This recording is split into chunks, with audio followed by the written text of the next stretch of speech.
दोस्तों और भक्तों, आज सारे देश में संत रविदास जी की जयंती बड़े हर्षोल्लास के साथ मनाई जा रही है।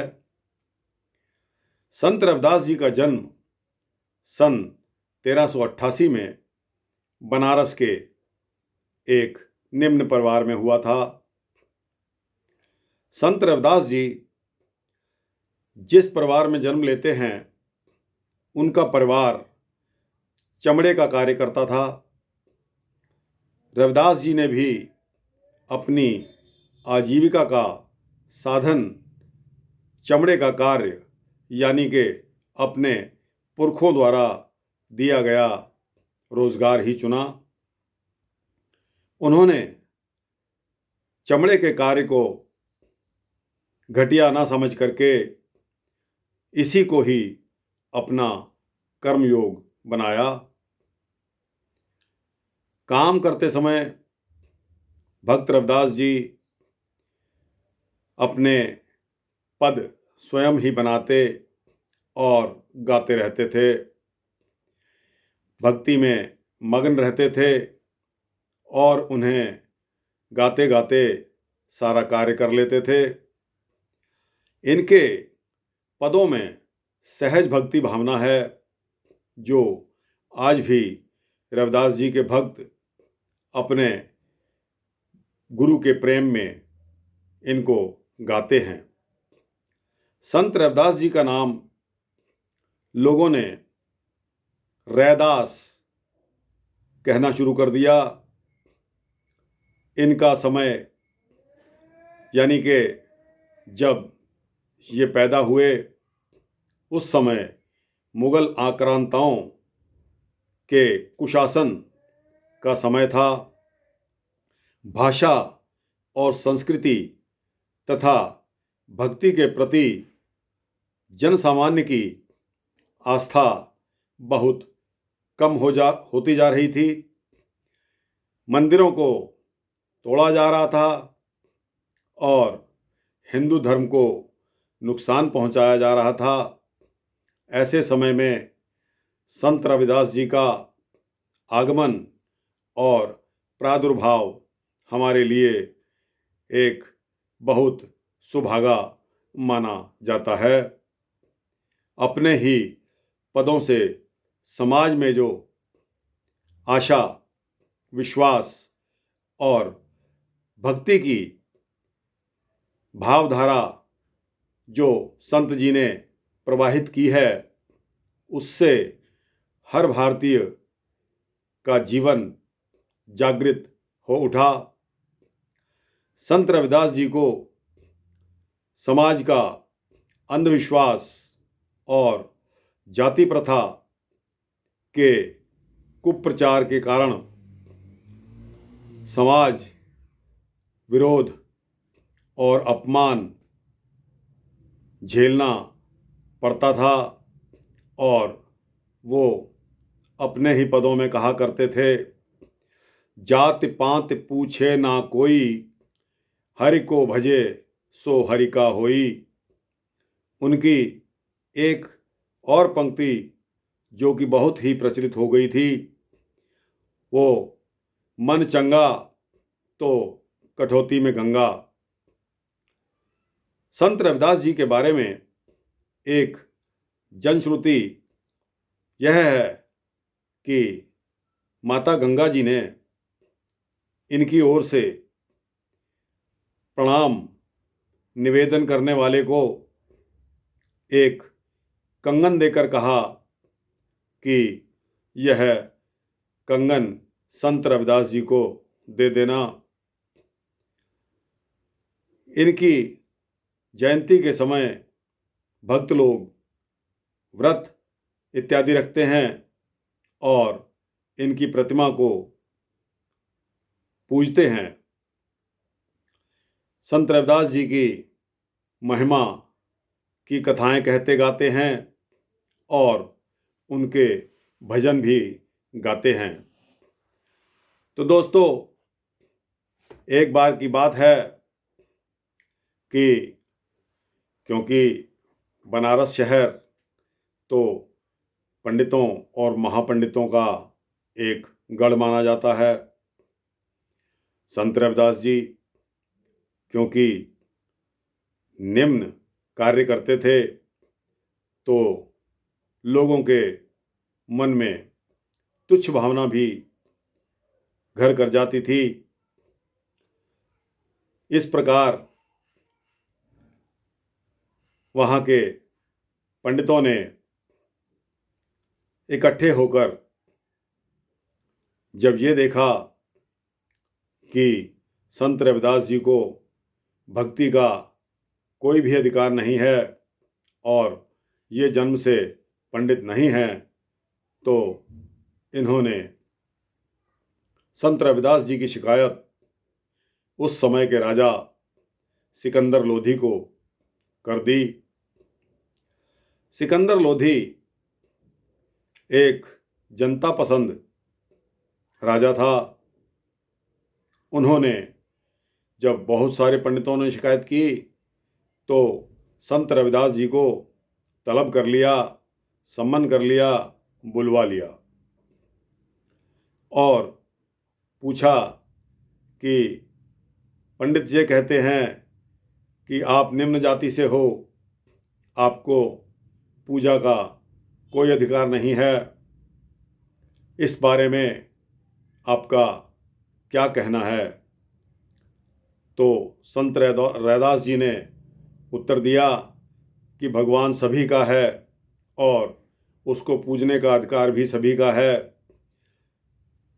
इस प्रकार विरोधाभास जब बहुत चरम पर पहुंच गया तो सिकंदर लोधी ने पंडितों के ठाकुर जी को मंगवा लिया और दूसरी तरफ संत रैदास जी को भी हुक्म कर दिया कि आप भी अपने ठाकुर जी को ले आइए।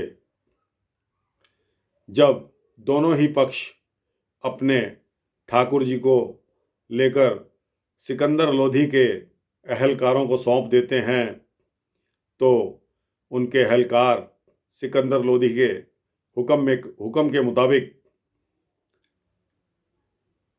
भगवान के विग्रहों को गंगा नदी के पार जाकर रख देते हैं।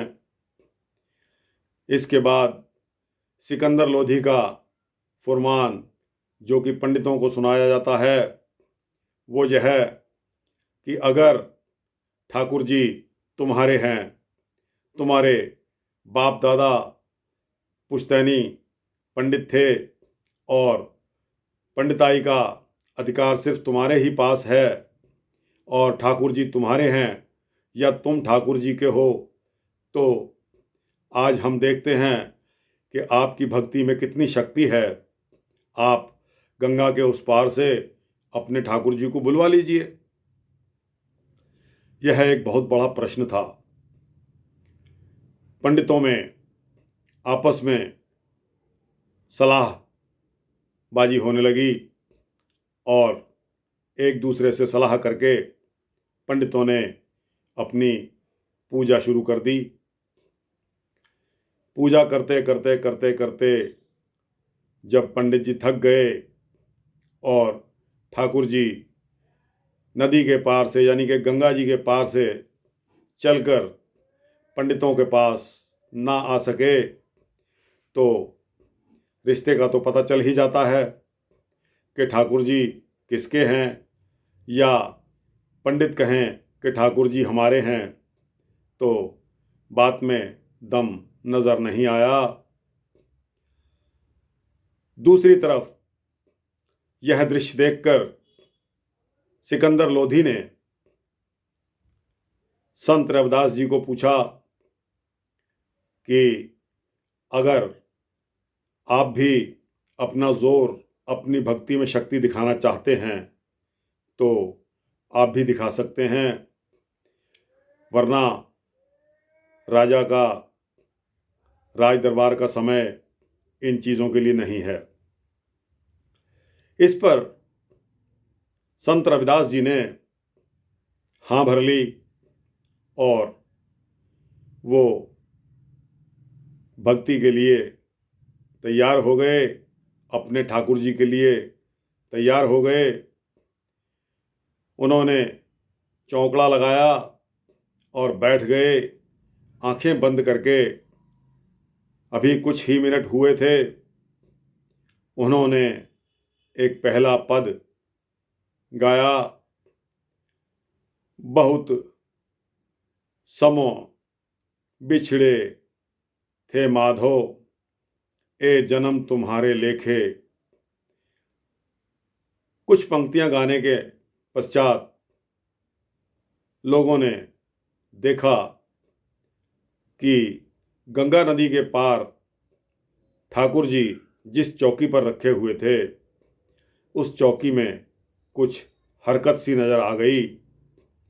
इसके पश्चात भक्त रविदास जी ने एक और पद रचना शुरू की। यह पद रचना इतनी प्रभावित कर गई लोगों को ही नहीं, ठाकुर जी को भी।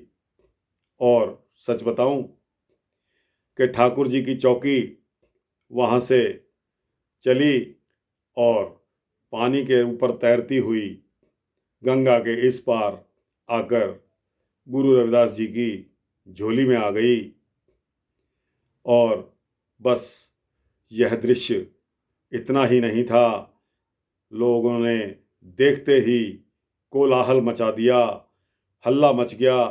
पूरे बनारस शहर में एक क्रांति सी आ गई कि भक्त रविदास ने जो कारनामा कर दिखाया है वो आज तक किसी ने नहीं दिखाया।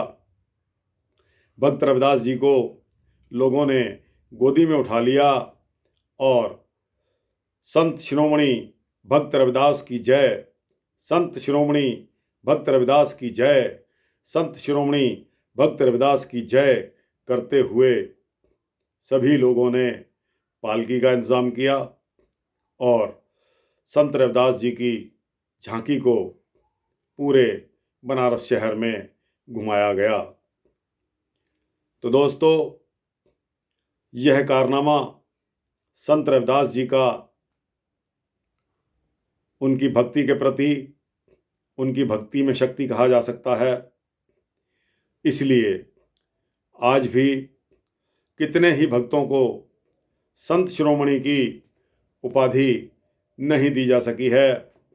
संत बहुत हुए हैं, संतों की पहचान प्रभु के प्रति प्रेम और सच्चा प्रेम।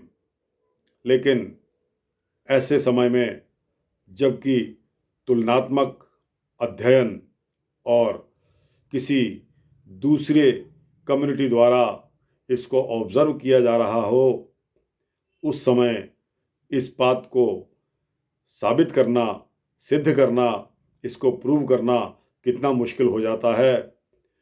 तो भक्तों, यह एक छोटा सा वृतांत रविदास जी के जन्म के बारे में और उनकी भक्ति में शक्ति के बारे में आपको मैंने सुनाया। भक्त रविदास जी का बहुत बड़ा इतिहास है। इच्छा तो यही है कि उनके इतिहास के बारे में एक और भाग में जोड़कर आपको दूसरे भाग में संत रविदास जी के पिछले जन्म के बारे में आपको सुनाऊं। समय इजाज़त नहीं देता, इसलिए दोस्तों, संत रविदास जी की जयंती के बारे में आप इतना ही समझिए और प्रभु ने चाहा तो जल्द ही इसी का भाग 2 भी आपकी सेवा में जरूर प्रस्तुत करूँगा।